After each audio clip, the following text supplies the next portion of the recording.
Welcome back, guys. So in previous videos, we saw about functions, parameters, arguments, and also about the return statement. Now it's time we create our own program. So let's start with a easy program. Let's say we are going to create a basic calculator that can perform addition, subtraction, multiplication, and division. Let's see how we should do that.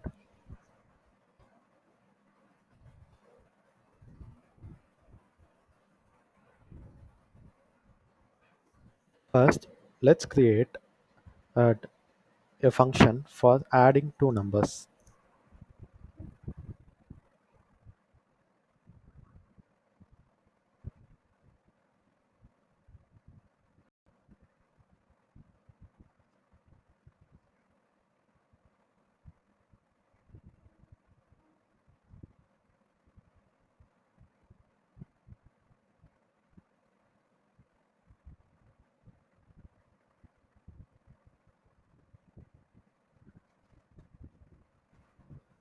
So we created four distinct functions, one for addition, one for subtraction, one for multiplication, and one for division.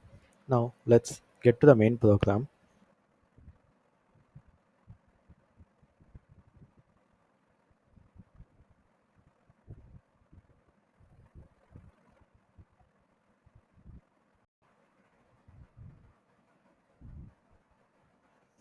We declare two input statements, one for getting number 1 and one for getting number 2, and they are stored in num1 and num2 respectively.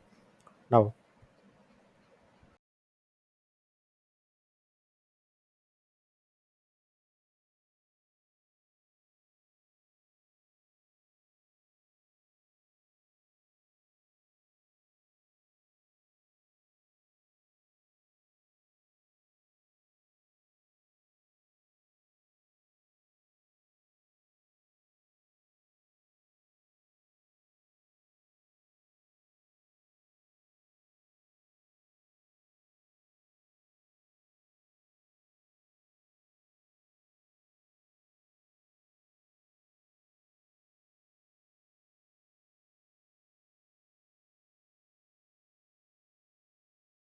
so this is our code for a simple calculator. First, we get two inputs, one for num1 and one for num2 from the user, and then we get another input symbol which gets this any one of these four symbols. Let's mention that here.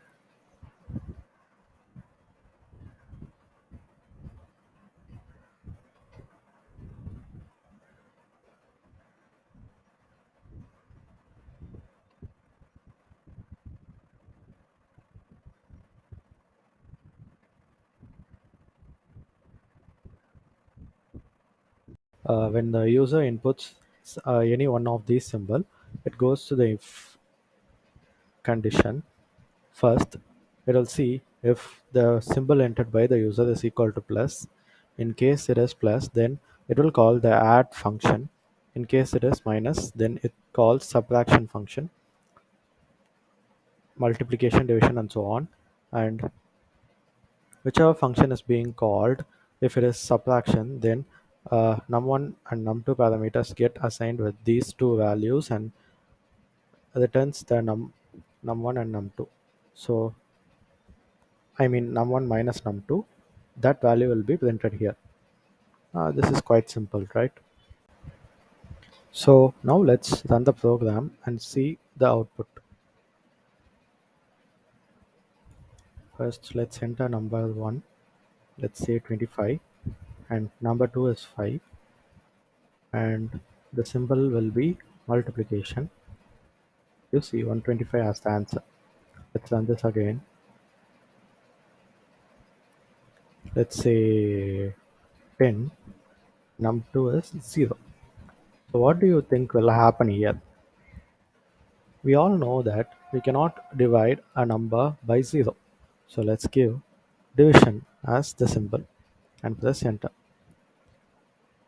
As you can see, we have a error called zero division error. This is because we are dividing a integer 10 by 0, which raises zero division error.